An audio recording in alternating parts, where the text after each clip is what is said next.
بین الاقوامی rating agency Moody's نے پاکستان کی ریٹنگ ایک درجہ بہتر کر دی۔ موڈیز کی جانب سے جاری بیان میں کہا گیا ہے کہ پاکستانی معیشت کا منظرنامہ مثبت ہے، جس کے باعث پاکستان کی ریٹنگ CAA2 کر دی۔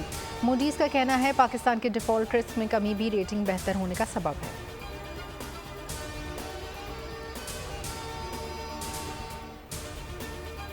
اور دفاعی پیداوار کا شعبہ بہتری کی جانب گامزن ہے۔ آئیڈیاز دفاعی پیداوار کے شعبے کی بہتری کا پلیٹ فارم ہے۔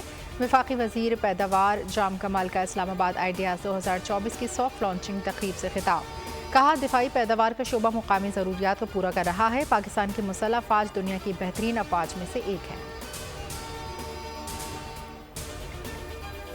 بارشوں کا دھواں دھار اسپیل جاری، شہر قائد میں کہیں تیز تو کہیں ہلکی بارش جاری، سلسلہ 31 اگست تک جاری رہے گا۔ کراچی میں گزشتہ 24 گھنٹوں میں سب سے زیادہ بارش گلشن حدید میں 62 ملی میٹر ریکارڈ کی گئی۔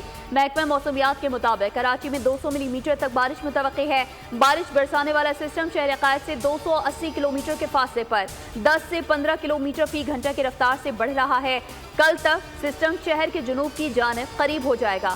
گلشن معمار افغان بستی میں گھر کی چھت گرنے سے میاں بیوی جاں بحق ہو گئے۔ حیدرآباد، ٹھٹھہ، مچیاری، بدین، تھرپارکر میں بھی طوفانی بارش۔ سانگڑ، دادو، نوابشاہ اور میرپور خاص میں بھی بادل جم کر برسے۔